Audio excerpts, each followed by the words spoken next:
The grandfather clock's pendulum swung with a hypnotic rhythm, each tick echoing through the cavernous penthouse like a heartbeat. Moonlight filtered through floor-to-ceiling windows, casting elongated shadows across Italian marble floors. Adrian Hale stood motionless at the glass wall, overlooking the city's glittering expanse, a kingdom of light beneath him, yet so distant. His reflection stared back, unchanged for centuries, angular features, eyes the color of aged whiskey, skin pale as alabaster. The city lights below pulsed like a living organism, reminding him of blood flowing through veins. Adrian pressed his palm against the cool glass, feeling the subtle vibration of the world beyond, a world that continued to evolve while he remained static. The air in the penthouse hung heavy with the scent of leather-bound books and sandalwood, undercut by the metallic tang that had begun to permeate his senses these past months. Adrian's tongue pressed against the roof of his mouth, testing the sharpness of his canines. Duller now, a concerning development. He moved away from the window, each step deliberate across the marble floor. His fingertips trailed along the spines of ancient texts as he passed his library collection. The leather bindings felt rough against his increasingly sensitive skin, another symptom of his weakening condition. "Sir?" Nora Pierce's voice came from the doorway, soft yet startling in the silence. The elderly housekeeper stood with perfect posture, her silver hair pulled into a tight bun. "Your evening meal is prepared." Adrian nodded, not turning to face her. "Thank you, Nora. I'll be along shortly." The crystal decanter clinked against the glass as he poured himself a measure of crimson liquid. The aroma that rose from it was complex, iron-rich, with undertones of something medicinal, not the vibrant, intoxicating scent it once held. He swirled it, watching how it clung to the sides of the glass with increasing viscosity. Another bad sign. "The council has called again," Nora added, lingering at the threshold. Ms. Crest was quite insistent. Adrian's jaw tightened. "Eleanor can wait. She's had centuries of practice." She mentioned something about the Quinn child. His hand froze mid-motion. The name Quinn sent a ripple of sensation through his body, a rare feeling in his numbed existence. Memories surfaced. Vivian's smile, her warmth, her betrayal, and now, her child. "What about the child?" he asked, his voice carefully controlled. "Only that the situation has become complicated. The hospital called as well. Dr. Ward says the treatments are failing." Adrian closed his eyes, allowing the weight of those words to settle. Mara Quinn, 8 years old, terminal diagnosis, and carrying in her blood the ancestral mutation that had once drawn him to her mother. "Have Samuel bring the car around," he said finally, "and contact Dr. Ward. Tell her I'm coming." The rain began as Adrian's sleek black car pulled away from his building, drops striking the roof like fingertips tapping for attention.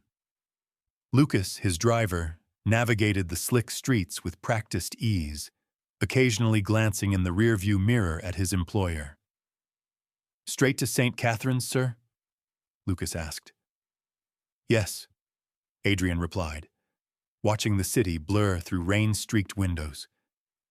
The streets seemed to pulse with life. Couples huddled under umbrellas, vendors closing shop, the everyday drama of mortal existence. Adrian's phone vibrated. Eleanor Crest. He silenced it, slipping it back into his pocket. The council could wait. Their concerns, the politics of immortals, the careful balance of power, seemed increasingly trivial against the ticking clock of a child's life. St. Catherine's Children's Hospital loomed ahead, its windows glowing like lanterns in the darkening storm. Adrian felt a tightness in his chest. Not the hunger that had once defined his existence, but something more human. Anxiety, concern, emotions he'd thought long buried. The hospital's antiseptic smell assaulted his senses as he stepped through the automatic doors.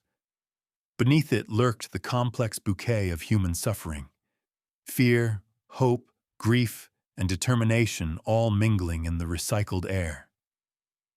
Adrian's heightened senses detected each layer, making his temples throb.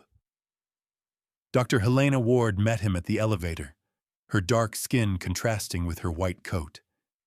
Exhaustion lined her face, but her eyes remained sharp, assessing. "You came," she said, not bothering with formalities. "I wasn't sure you would. You said it was urgent." Adrian matched her pace as they walked down the corridor. "How is she?" "Failing. The experimental treatments aren't working. Her genetic anomaly is both keeping her alive and killing her. We've never seen anything quite like it." They stopped outside a room with a small window. Through it, Adrian could see a tiny figure in the bed, surrounded by machines that beeped and hummed with artificial life.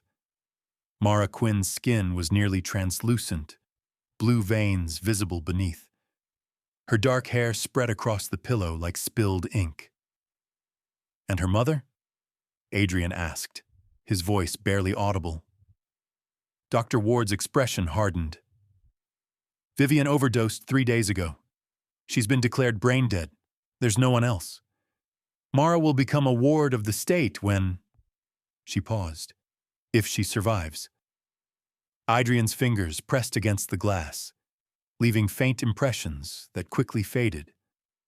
"The blood work?" "Confirms what you suspected. The mutation is active, more pronounced than her mother's. In another context, it might be fascinating." Dr. Ward's voice dropped lower. "The social worker is processing her case now. Once Vivian is taken off life support tomorrow, Mara will be alone." A nurse emerged from the room, nodding respectfully to Dr. Ward before continuing down the hall. The storm outside intensified, rain lashing against the windows with renewed fury. Thunder rumbled in the distance, a celestial warning. "I need to see her," Adrian said. Dr. Ward hesitated. "She's very weak, and you're not family. Helena." His use of her first name made her blink. "You know what I am. You know why I'm here." Their eyes locked in silent communication. Dr. Ward had been one of the few humans who knew his true nature, a confidence born of necessity years ago when he needed medical expertise. 5 minutes, she conceded. "But Adrian, she's just a child. Whatever you're thinking, I'm not here to harm her." The words came out sharper than intended. Inside the room, the beeping machines created a rhythmic counterpoint to the storm. Mara's breathing was shallow, each inhale a visible effort that made her thin chest rise and fall unevenly. Up close, the resemblance to Vivian was striking. The same delicate nose, the same curve of the brow. Adrian approached slowly, careful not to disturb the equipment. The child's scent was complex, illness intertwined with something else, something familiar yet altered. The mutation in her blood called to him, a siren song that both attracted and repelled. He stood beside the bed, watching. This fragile human child, connected to Vivian by blood, connected to him by something far more ancient. The last of a genetic line that traced back to his own mortal days. Mara's eyes fluttered open. They were startling, violet blue, unusual even without the flecks of gold that seemed to catch the light. Recognition flickered across her face, though they had never met. "You're him," she whispered, her voice barely audible above the machines. "The man from Mom's pictures." Adrian remained perfectly still. "Yes. She said you might come someday." Mara's small hand moved across the blanket, trembling with effort. She said you were different. Outside, lightning flashed, momentarily illuminating the room in harsh, white light. Adrian felt the weight of decision pressing down on him, centuries of caution against an impulse he barely understood. "Are you here to take me away?" Mara asked, a child's directness cutting through pretense. The question hung in the air between them. Adrian's mind raced through implications, consequences, impossibilities. The council would object. Eleanor would see it as a provocation. His weakening condition made it dangerous. And yet, would you want that? He asked carefully. Mara's eyes, too old for her young face, studied him. Mom said you could help me, that your blood was special. She paused, swallowing with difficulty. I don't want to die yet. Another crash of thunder, closer now. The lights flickered momentarily. In that brief darkness, Adrian made his decision, the first truly spontaneous choice in decades. "Dr. Ward!" he called, not taking his eyes off Mara. "We need to discuss adoption papers." Helena appeared in the doorway, her expression a mixture of shock and concern. "Adrian, you can't be serious. The legal implications alone." "I have lawyers for that. Samuel is already on his way." Adrian finally turned to face her. "You know her condition. You know what's in her blood. And you know what's in mine." "It's not that simple," Helena protested. "There are protocols, evaluations. You can't just, 'I can and I will.'" His voice carried the weight of centuries of command. "Make the arrangements. Tonight." The storm reached its peak as Samuel Drake arrived with documents in hand. Rain pounded against the windows like desperate fists as signatures were exchanged, as legal guardianship transferred, as Mara Quinn became, on paper, the ward of Adrian Hale. "The council will fight this," Samuel warned in a hushed tone as they completed the paperwork. "Eleanor especially." "Let them," Adrian replied, watching as nurses prepared Mara for transport. They worked efficiently, disconnecting monitors and replacing them with portable equivalents. The child's eyes remained fixed on Adrian throughout, a mixture of fear and hope evident in her gaze. Dr. Ward supervised the process, her professional demeanor masking her personal concerns. "She'll need constant medical supervision. Her condition is extremely fragile." "I've made arrangements," Adrian assured her. "The penthouse has been prepared." The journey from hospital to car was a careful choreography of medical equipment and protective coverings. The storm raged around them, wind driving the rain sideways as they moved Mara into the waiting vehicle. Adrian held an umbrella over her stretcher, feeling each raindrop that managed to strike his exposed skin like tiny needles. Inside the car, Mara lay across the back seat, bundled in blankets. Adrian sat beside her, one hand resting near hers but not touching. Lucas drove with exaggerated care through the storm-lashed streets, the wipers fighting a losing battle against the deluge. "Is your house big?" Mara asked suddenly, her voice small against the drumming rain. "Yes," Adrian answered. "Very big." "Does it have ghosts?" The question caught him off guard. "Why do you ask?" "Old houses should have ghosts," she said matter-of-factly. "Mom said your family was very old." Adrian felt something stir within him, an emotion he couldn't immediately identify. "No ghosts," he said finally. "Just memories." The car pulled into the private underground garage of his building. Nora waited by the elevator, her usual composure slightly shaken by the unusual circumstances. Her eyes widened at the sight of the child being carefully lifted from the car. "The blue room is ready," she said to Adrian. "As you requested." The ascent to the penthouse was silent except for Mara's labored breathing. Adrian watched the floor numbers increase, feeling the weight of his decision growing with each passing second. What had he done? What compulsion had driven him to this point? The penthouse doors opened to reveal the transformed space. Medical equipment now stood alongside antique furniture. Modern monitors contrasted with centuries-old art. A hospital bed had been placed near the windows, offering a view of the storm-tossed city below. As Lucas and Samuel helped settle Mara into her new surroundings, Adrian stepped away, moving to the windows. The storm showed no signs of abating, lightning still forking across the sky in brilliant flashes.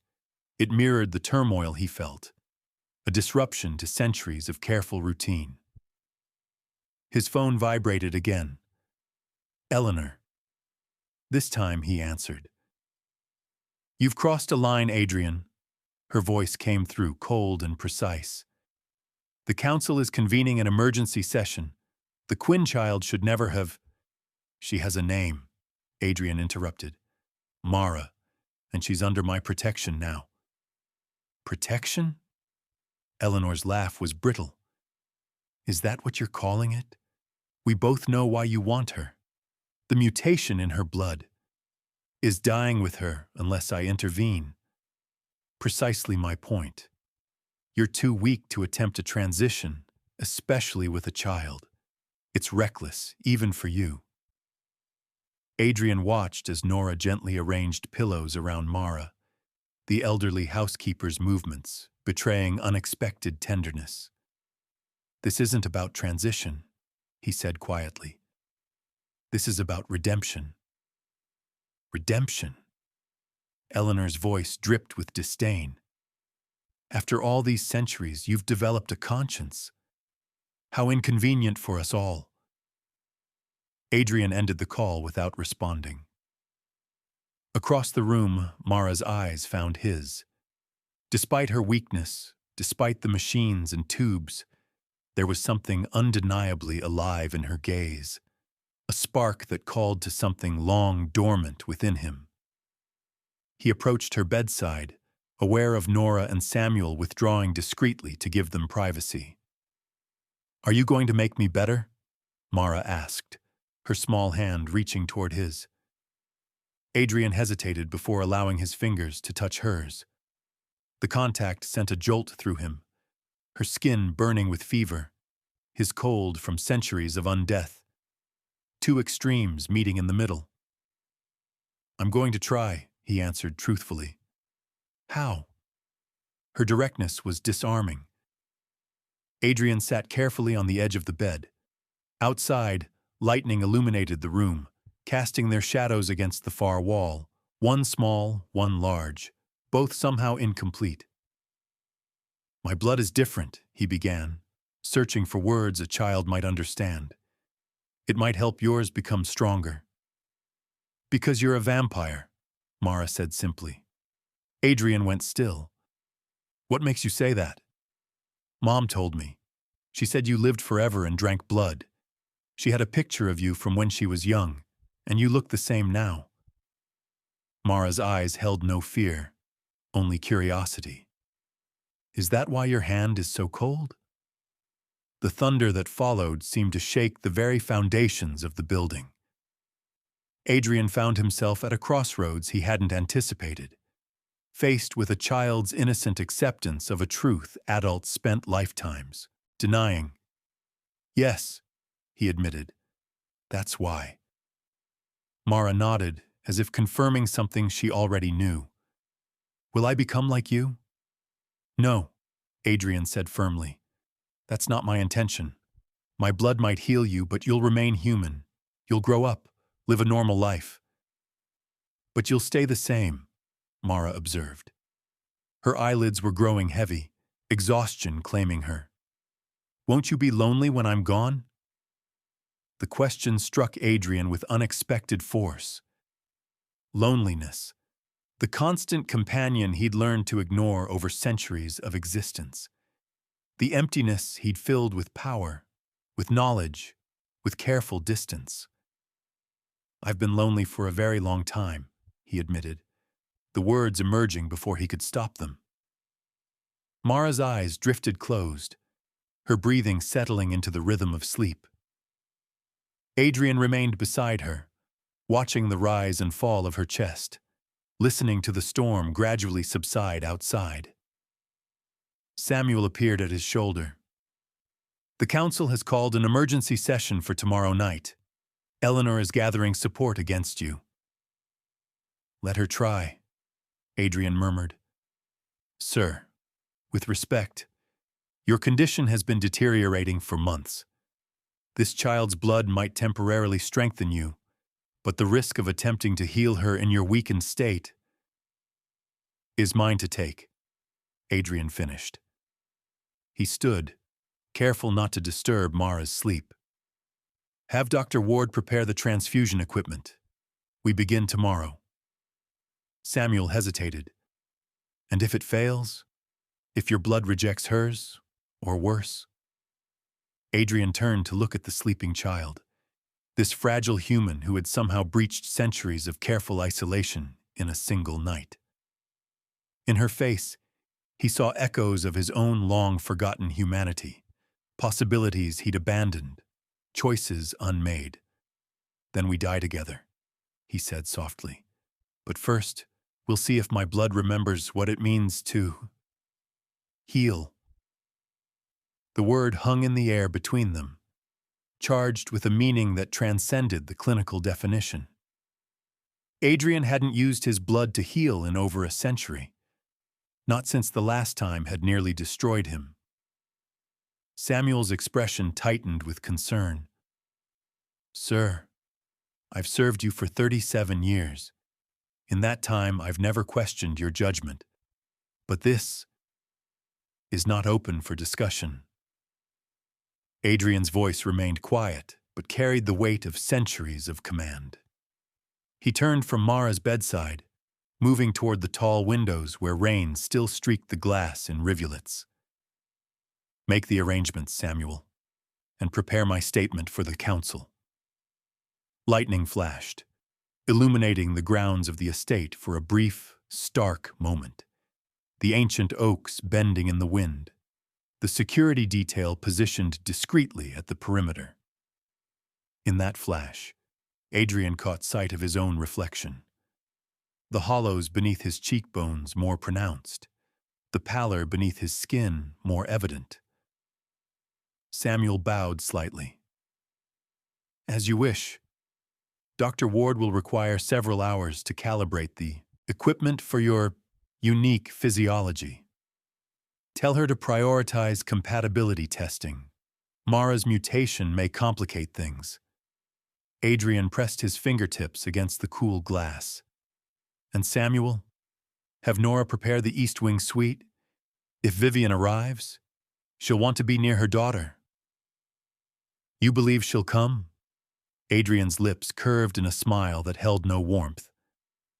A mother's instinct is a powerful thing, especially when Eleanor makes sure she learns what we're attempting. After Samuel departed, Adrian returned to Mara's bedside. The child slept peacefully now, her small hand curled against the pillow. He reached out, hesitating just above her skin, feeling the heat radiating from her, so much warmer than his own perpetually cool flesh. "You asked if I'll be lonely," he whispered. "The truth is, little one, I've forgotten how to be anything else." Morning arrived with pale sunlight filtering through specially treated windows, another innovation that had made Adrian's existence more tolerable over the centuries. He stood in his private laboratory as Dr. Helena Ward prepared the transfusion equipment, her movements precise and methodical. "The preliminary compatibility tests are promising," she said, not looking up from the microscope. "Her mutation creates an unusual receptor configuration, almost as if it evolved specifically to interact with vampire physiology." Adrian watched as she adjusted the eyepiece. "That's not coincidental." Helena glanced up, her gray eyes sharp with intelligence.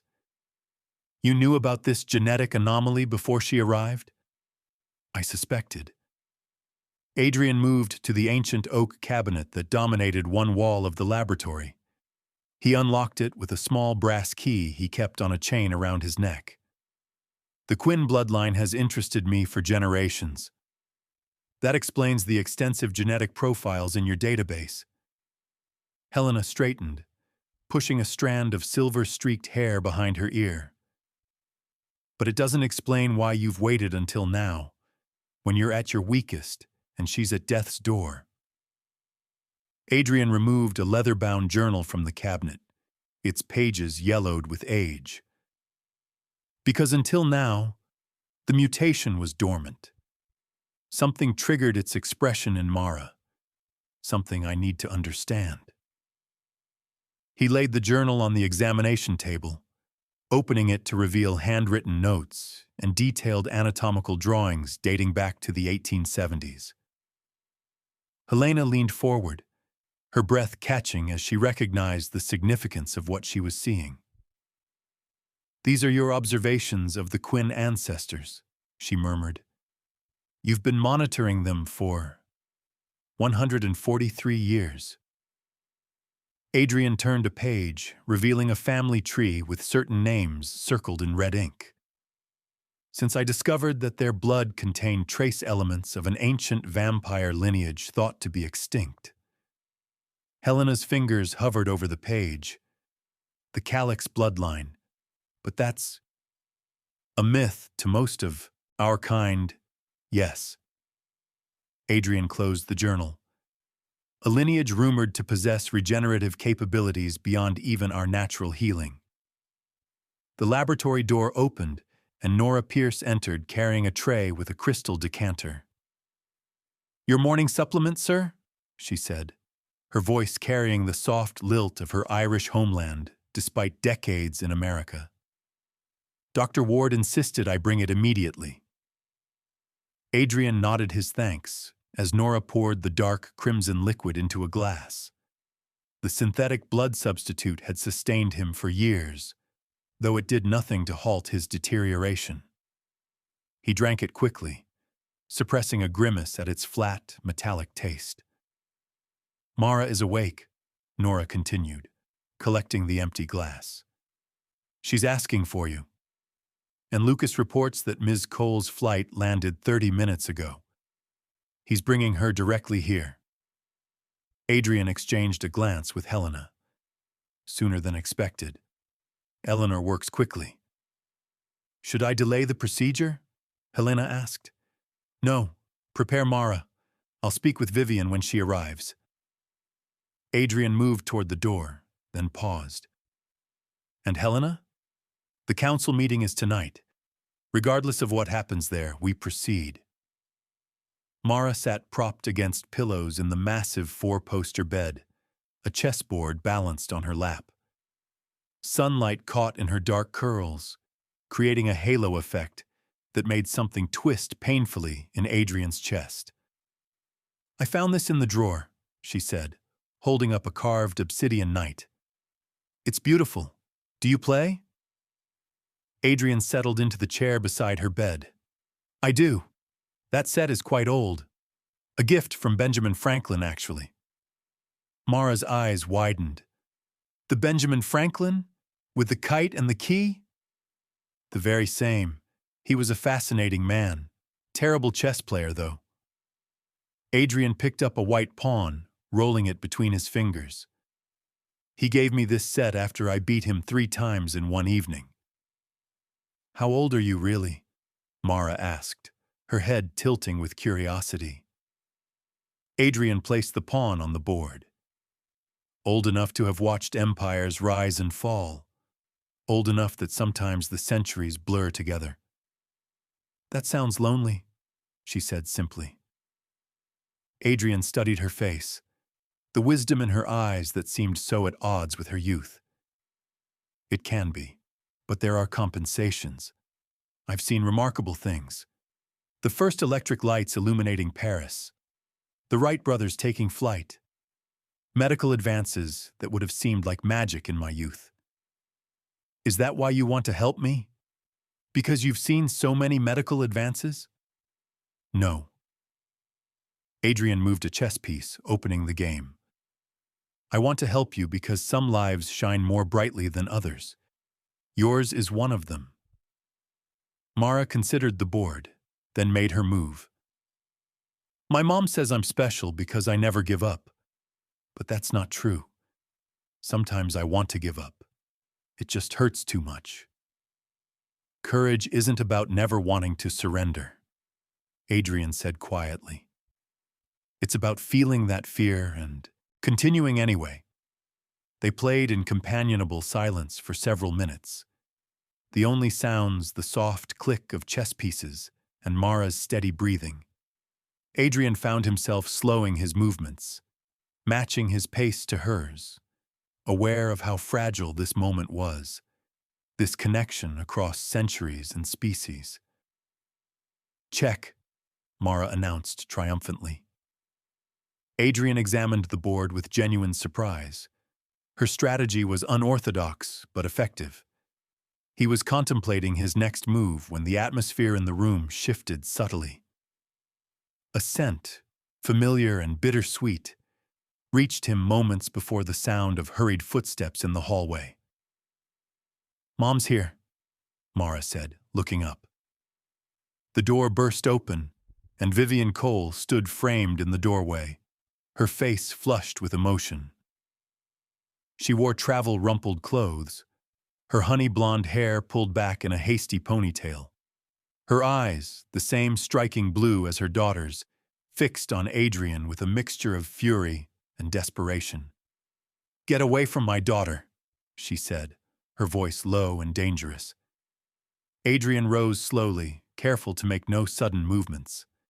"Vivian, you made good time." "Mom," Mara's face lit up. "Adrian's been teaching me chess.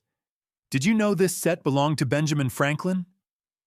Vivian crossed the room in quick strides, placing herself between Adrian and the bed. "Pack your things, sweetheart. We're leaving." "But," Mara began. "Now, Mara." Vivian's tone brooked no argument, though her hands trembled as she reached for her daughter's backpack. Adrian remained perfectly still. "She can't leave, Vivian. Not in her condition. You know that."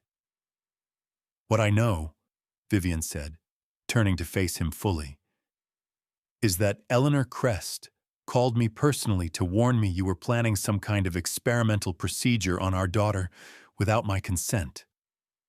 "Of course she did," Adrian murmured. "And did she mention that Mara's cancer has progressed beyond conventional treatment? That the mutation in her blood, the same mutation that runs in your family, might be her only chance?" Uncertainty flickered across Vivian's face. "What mutation? What are you talking about?" "The calyx gene." Adrian held her gaze steadily. "The reason I sought you out 12 years ago. The reason Eleanor has been watching your family for generations." The color drained from Vivian's face. You knew? When we met? When we were together? It was because of some gene." "Mom?" Mara's voice was small. "What's happening?" Adrian took a careful step forward. "I sought you out because of the gene, yes. I stayed because I fell in love with you. Those two truths can coexist, Vivian." Vivian's laugh was brittle. "Love? You disappeared without a word 5 years ago. No explanation, no contact, nothing. To protect you both." Adrian's voice remained steady despite the ache spreading through his chest, a physical manifestation of old guilt. "Eleanor was moving against me, using my attachment to humans as evidence of my unfitness to lead. I left to draw her attention away from you." "Convenient explanation," Vivian said, but doubt had crept into her voice. "Mom, I want to stay," Mara said firmly. I think he can help me." Vivian turned to her daughter, brushing dark curls from her forehead with gentle fingers. Baby, you don't understand what he is. I do, though. Mara's gaze was direct, unflinching. He's a vampire, and he thinks his blood might help me because of some special gene we have. Adrian and Vivian both stared at her in surprise. Mara shrugged. I'm 11, not stupid. He doesn't eat food, his skin is cold, the windows have special glass, and he talks about Benjamin Franklin like they were friends. She looked at Adrian. Plus, I found some old books in the nightstand about vampire physiology. Despite everything, a smile tugged at Adrian's lips. I've underestimated you, it seems. Everyone always does. Mara reached for her mother's hand. Mom, please. I want to try. Nothing else has worked. Vivian closed her eyes briefly, her shoulders sagging. When she opened them again, she looked directly at Adrian. If this is some game between you and Eleanor... It's not a game, Adrian said softly. It's about saving Mara, and possibly understanding why my own blood is failing after 8 centuries. A knock at the door interrupted them. Samuel stood in the doorway, his expression grave. Sir, Dr. Ward is ready, and the council representatives have arrived early, Eleanor among them. Adrian felt a cold certainty settle in his bones. She means to force my hand. Very well. He turned to Vivian. The choice is yours. But know this. Eleanor didn't contact you out of concern. She wants the secret of the calyx gene for herself. Vivian looked from Adrian to her daughter and back again. The silence stretched between them, heavy with unspoken history and the weight of an impossible decision. Finally, she spoke. If this hurts her in any way, you'll destroy me yourself, Adrian finished. I would expect nothing less. The transfusion chamber was a blend of ancient tradition and cutting-edge technology. Centuries-old silver sconces illuminated walls lined with modern medical equipment.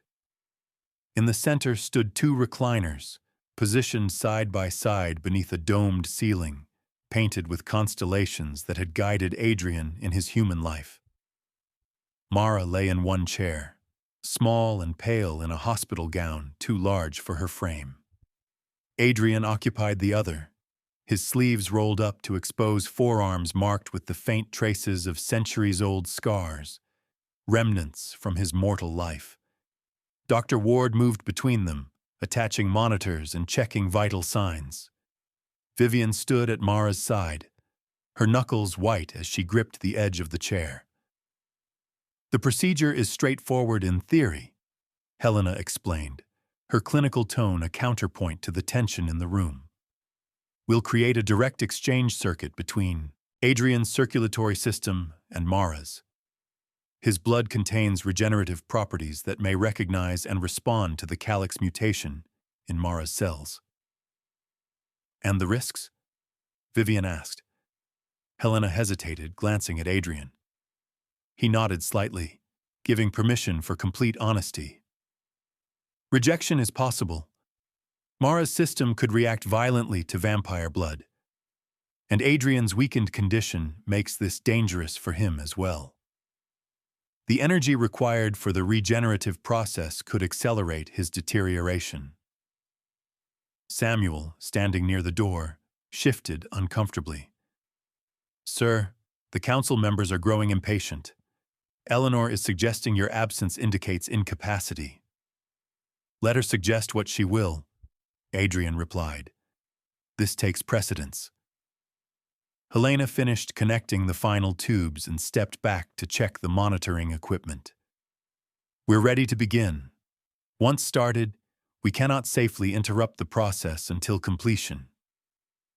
Adrian turned his head to look at Mara. Are you afraid? The girl considered this seriously.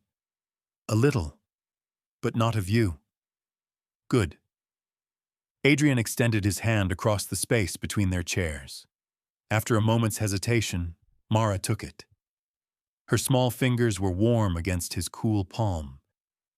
Think of something that brings you joy while the transfusion happens. It helps the blood remember its purpose. Vivian made a small, choked sound, but didn't interfere. Helena pressed a series of buttons on the control panel. Beginning transfusion now. The first draw of blood from Adrian's veins brought an immediate, searing pain, far more intense than he had anticipated. His body, already struggling to maintain its ancient equilibrium, rebelled against the loss. He kept his expression neutral, unwilling to alarm Mara or give Vivian reason to halt the procedure. As his blood began flowing into Mara's system, Adrian felt a strange sensation, like tendrils of awareness extending beyond his physical form. He could sense her body's response. The initial shock as his blood met hers, followed by a curious recognition, as if two long-separated substances were remembering their common origin. Mara gasped, her back arching slightly. "What's happening?" Vivian demanded, moving forward. Helena checked the monitors. Her heart rate is elevated but stable. This reaction is expected. Adrian felt it too, the moment when Mara's blood began returning to his system. It carried with it something he hadn't experienced in centuries, the vibrant, electric sensation of truly living cells. The calyx mutation in her blood recognized something in his, awakening dormant pathways. Images flashed through his mind, memories not his own. A woman in 19th century dress, her face bearing a striking resemblance to Mara's. A man in a laboratory, examining blood samples under primitive equipment. Eleanor, younger but unmistakable, watching from shadows. "I can see them," Mara whispered, her eyes wide but unfocused. "Your memories. So many lives." Adrian tightened his grip on her hand. "Focus on something happy, Mara. Don't get lost in the past." But the connection was strengthening, becoming a two-way conduit of memory and sensation. Adrian found himself experiencing flashes of Mara's childhood, birthday parties with Vivian, hospital rooms, the particular loneliness of a child who knows she is different. The monitors began to signal changes. Mara's vital signs strengthened while Adrian's weakened. The exchange was working, but at a cost he hadn't fully anticipated. "Sir," Helena said urgently, "your cellular integrity is compromising. We need to slow the process." "No," Adrian said through gritted teeth. "Maintain the current rate." Vivian looked between them, understanding dawning on her face. "It's killing you, isn't it? Helping her is killing you." Before Adrian could respond, the chamber door burst open. Eleanor Crest stood in the doorway, flanked by two council security officers. Her tailored charcoal suit and immaculate silver hair projected authority, but it was the cold calculation in her eyes that made her truly formidable. "This is what has become of the mighty Adrian Hale," she announced, her voice carrying the precise diction of old European aristocracy. "Bleeding himself dry for a human child while neglecting his duties to our kind." Samuel moved to intercept her. "This is a private medical procedure, counselor. You have no authority here." "I have every authority," Eleanor replied smoothly. "The council has called an emergency vote on Adrian's fitness to lead. Your absence, Adrian, was taken as confirmation of your incapacity." Adrian felt a wave of weakness wash over him, but kept his voice steady. "And yet here you are, Eleanor, rather than presiding over this supposed vote. Your concern is touching." Eleanor's gaze shifted to Mara, then to the transfusion equipment. Something like hunger flashed in her eyes. "So it's true. You found a viable calyx carrier. Step back, Eleanor, Adrian warned, even as another wave of dizziness threatened his consciousness. She moved further into the room instead, her attention now fixed on Vivian. Ms. Cole, has Adrian explained what he's really doing? How he's using your daughter to save himself? That's not, Adrian began, but a sudden spike of pain cut off his words. The monitors attached to Mara began showing unexpected readings. Her brainwave patterns shifted dramatically, becoming more complex, more mature. Her eyes flew open, but the blue had darkened to an almost violet hue. You've been lying for centuries, Mara said, but the voice wasn't entirely her own. It carried echoes of other voices, older ones. You betrayed them all. Eleanor went completely still. What is this? Mara turned to look directly at Eleanor, her expression unnaturally adult. You killed them, the last true calyx bloodline. You hunted them down in 1879 and drained them dry, trying to steal their power. Mara, Vivian whispered, reaching for her daughter. Not just Mara, Adrian said weakly, understanding what was happening. The blood remembers, Eleanor. The calyx blood carries the memories of its ancestors, memories of what you did. Eleanor's composure cracked. Stop this immediately, she commanded Helena. The procedure cannot be safely interrupted, Helena replied, though her eyes darted nervously between the monitors. Mara continued, her voice gaining strength. You failed because you didn't understand how the calyx power works. It can't be taken, only given freely. That's why you've been watching my family for generations, waiting for the gene to become active again. Adrian felt his consciousness beginning to fade as more of his blood flowed into Mara. The room dimmed around the edges, but he fought to remain present. Through their connected blood, he could sense the transformation happening within Mara. Cells regenerating, cancer retreating before the combined power of his ancient blood and her awakened mutation. Adrian knew, Mara said, her gaze shifting to him. He figured it out decades ago. The calyx power isn't about taking life. It's about giving it. That's why he's dying now. He's giving his life force to me. Vivian made a strangled sound. Adrian, stop this. You're killing yourself. It's too late, Eleanor said, a strange satisfaction in her voice despite being exposed. Look at him. He's already too far gone. Adrian could barely keep his eyes open now. The centuries of his existence seemed to press down on him, demanding final payment.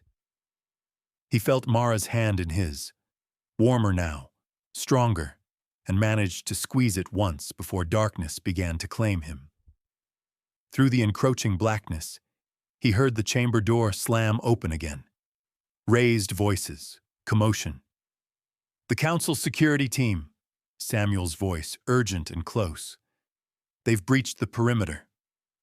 Eleanor's laugh, cold and triumphant. Did you think I would come alone? The estate is surrounded, Adrian. Your reign ends tonight, and the girl comes with me.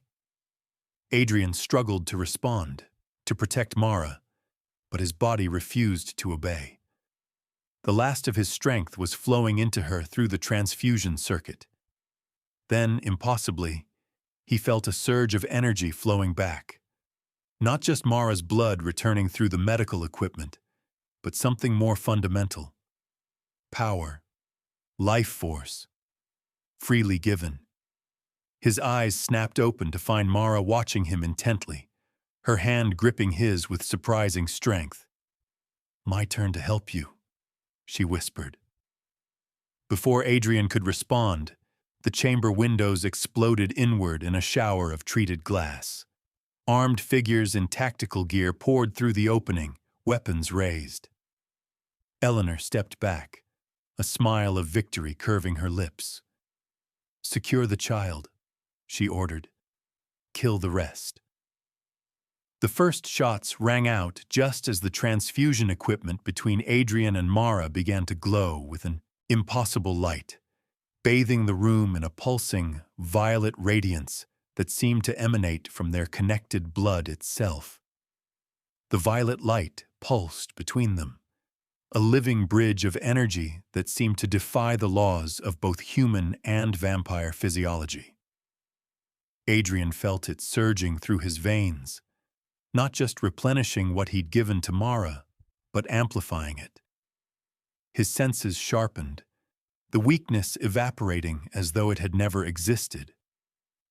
The first bullets struck the medical equipment, shattering monitors and sending sparks flying. But instead of continuing their trajectory, the projectiles slowed and then stopped entirely, suspended in the thickening violet light that now formed a dome around Adrian and Mara. Eleanor's voice cut through the chaos. "What is this? Stop them." Adrian rose from his chair, the IV line still connecting him to Mara, who remained seated but alert, her eyes wide with wonder rather than fear. The armed figures hesitated, their weapons trained on the strange phenomenon before them. "You've miscalculated, Eleanor," Adrian said, his voice stronger than it had been in decades. "The blood of the Hale line doesn't just carry our curse, it carries our protection." The suspended bullets dropped harmlessly to the floor. With a gesture that felt as natural as breathing, Adrian extended his hand. The violet energy responded, expanding outward in a controlled wave that pushed Eleanor's security team back against the walls without harming them. "Mara," he said softly, "can you stand?" The girl nodded, carefully removing the needle from her arm. Dr. Ward moved to help her, but stopped short when she saw the puncture wound close instantly, leaving unmarked skin behind. "The transfusion circuit," Helena whispered. "It's created some kind of feedback loop between your physiologies." Adrian helped Mara to her feet, noting with astonishment that her skin had lost its sickly pallor. The dark circles beneath her eyes had faded. She stood straighter, stronger than he'd ever seen her. "Her cells are stabilizing," Helena confirmed, checking a remaining monitor. "The mutation is adapting rather than destroying." Eleanor's composure cracked. "This changes nothing. The council has voted. Your time is over, Adrian, and the girl is too valuable to remain under your protection." "The council voted based on lies you fed them," Samuel interjected, stepping forward with his phone raised. "But I've been recording everything since I arrived. Your admission about manipulating test results, your armed assault on a medical procedure involving a child. All of it." Eleanor lunged toward Samuel, but Adrian was faster. He intercepted her with preternatural speed, his hand closing around her wrist with just enough pressure to stop her. "The old rules no longer apply," Adrian said quietly. "Not to me, not to Mara, and not to the council." He turned to the armed security team, many of whom he recognized as longtime members of the vampire community. "You've served the council faithfully, but ask yourselves, is this what you pledged to protect? Armed assault on a child? Medical sabotage? Political assassination?" Uncertainty flickered across their faces. One by one, they lowered their weapons. "This isn't over," Eleanor hissed. "The world is changing. Our kind needs strength, not your sentimental weakness." "Then let's put it to a real vote," Adrian replied. "Not in the shadows of the council chamber, but in the open. Let our community decide what kind of leadership they want." He turned to Samuel. "Call an emergency session, all council members, all regional representatives, and arrange for it to be streamed to every safe house and haven in our network." Samuel nodded, already typing on his phone. "You're making a mistake," Eleanor warned. Our secrecy has protected us for centuries. Our secrecy is becoming our prison, Adrian countered, and it's time we acknowledged that the world has changed. The great hall of the Hale estate hadn't been used for a full gathering in over 50 years. Now, less than 24 hours after the confrontation in the medical chamber, it hummed with tension and expectation. Screens had been set up to accommodate remote participants, and Samuel had arranged for a secure broadcast to vampire communities across the continent. Adrian stood at the center of the room, Mara beside him. The girl had insisted on being present, and after what they'd shared through the transfusion circuit, he couldn't deny her. Vivian stood protectively on Mara's other side, her expression a mixture of awe and apprehension.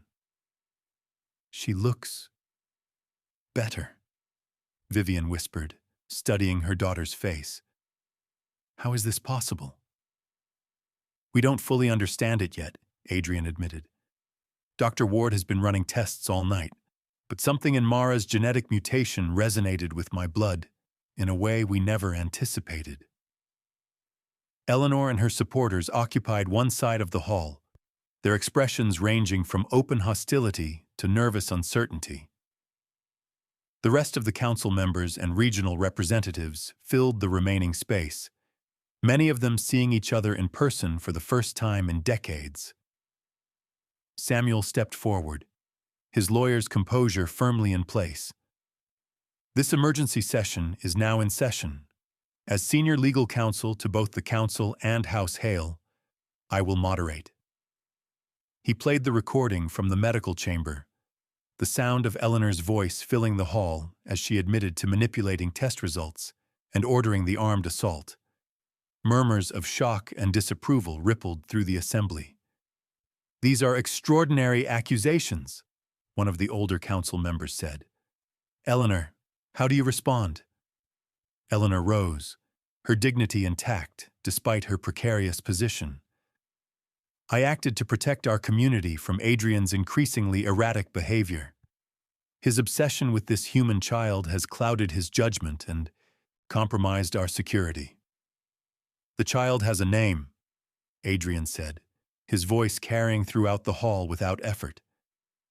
"Mara Quinn, and she is not merely human." A hush fell over the assembly. "Dr. Ward, please share your findings," Adrian prompted. Helena stepped forward, clinical and precise. "Mara's genetic mutation has been mischaracterized. It's not a random anomaly, but a specific evolutionary adaptation. When exposed to vampire blood, specifically Adrian's, her cells don't deteriorate. They transform." She displayed a series of microscope images on the main screen. These show Mara's blood cells before and after the transfusion circuit. The mutation has been activated rather than suppressed, creating a hybrid cellular structure that appears to have properties of both species. "Impossible," someone muttered. "I've verified the results myself," Helena continued. "And there's more.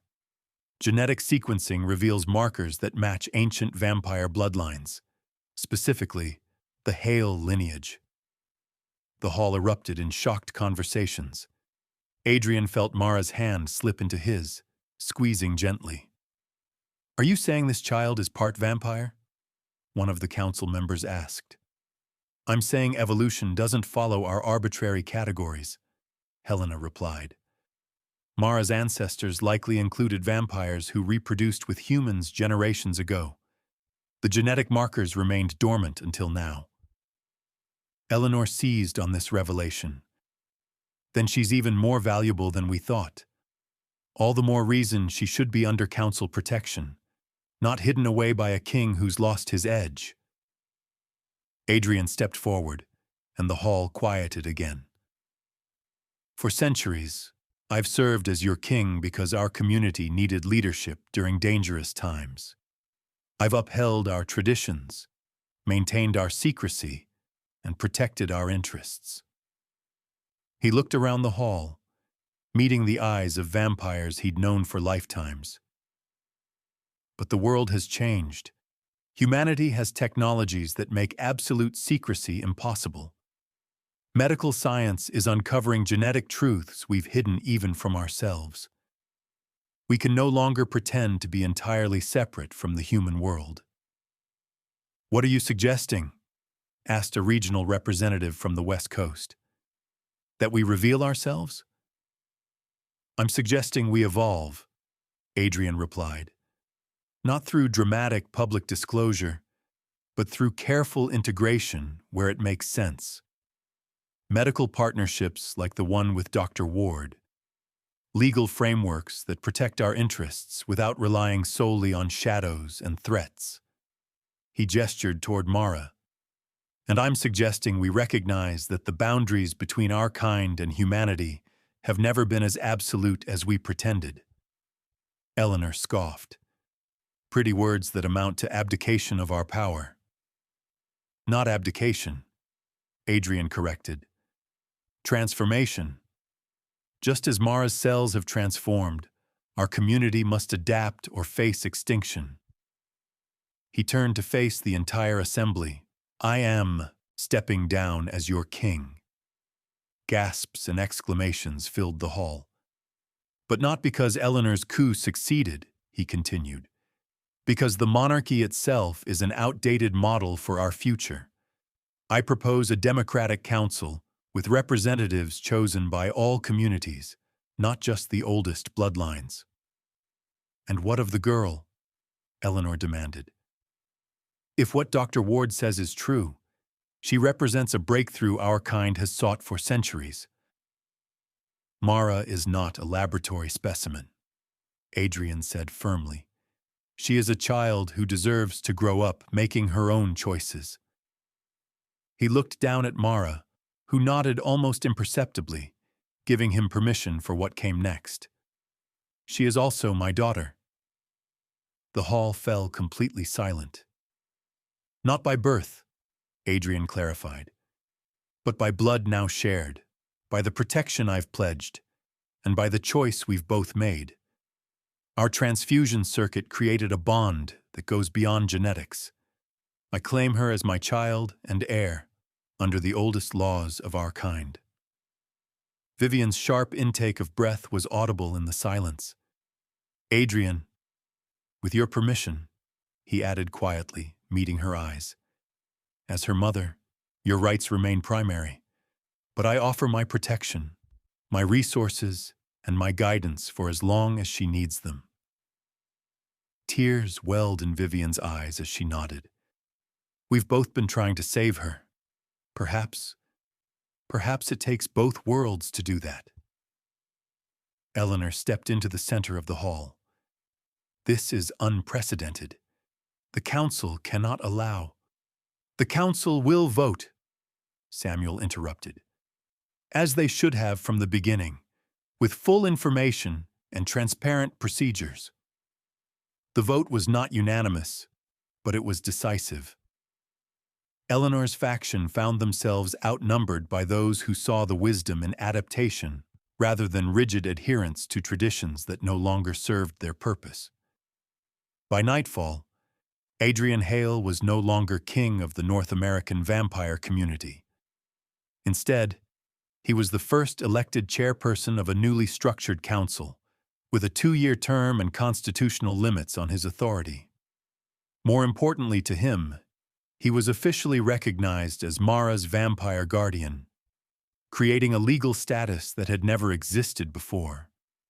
A bridge between worlds that acknowledged both her human family and her place in vampire society. 6 months later, Adrian sat on the porch of the lake house, watching Mara skip stones across the water. The summer air was heavy with the scent of pine and wildflowers. Dr. Ward's latest tests showed Mara's condition continuing to stabilize, not cured in the conventional sense, but transformed into something sustainable. She would need regular treatments with synthesized components from Adrian's blood, but she would live. More than that, she would thrive. Vivian emerged from the house with a tray of lemonade. She's getting good at that, she remarked, watching Mara land a 5-skip throw. She's getting good at many things, Adrian agreed. The changes in Mara went beyond the physical. Her mind seemed sharper, her reflexes quicker. Dr. Ward was monitoring these developments carefully, documenting the emergence of what appeared to be mild vampire traits alongside her human characteristics. The school called again, Vivian said, sitting beside him. They're still interested in their specialized education proposal. Adrian nodded. Several institutions had approached them, sensing something extraordinary about Mara without knowing the full truth. What do you think?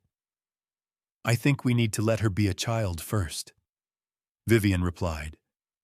The rest can wait. They sat in comfortable silence, watching Mara explore the lakeshore. The past months had brought changes for them too, a cautious rebuilding of trust, a shared purpose that transcended their complicated history. Samuel's car appeared on the gravel driveway, returning from the quarterly council meeting Adrian had chosen to skip. The lawyer looked pleased as he approached the porch. The integration committee's proposals passed, he reported. 3 new medical partnerships approved, and the historical documentation project is funded for 5 years. And Eleanor? Adrian asked. Cooperating, surprisingly. I think she sees the political winds shifting. Samuel accepted a glass of lemonade. The West Coast representatives were asking about Mara's progress. They can continue asking, Vivian said firmly. The agreement was clear. No testing beyond what's medically necessary for her health. Samuel nodded. Of course. I merely mentioned it because they've identified 2 other children with similar genetic markers. Not as pronounced as Mara's, but significant. Adrian wasn't surprised. Now that they knew what to look for, it made sense that other descendants of vampire-human pairings would be discovered. Have their families been approached? Not yet. The council wanted your input on protocol.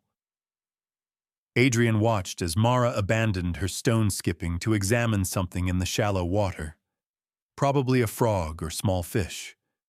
Her curiosity remained boundless. Tell them we'll develop guidelines together, he said. Based on medical ethics and family choice, not council authority. Samuel made a note on his phone. There's one more thing. The Historical Archives Committee found something you should see. He handed Adrian a folder containing photographs of ancient parchment. The text was in a dialect Adrian hadn't seen in centuries, but he could still read it.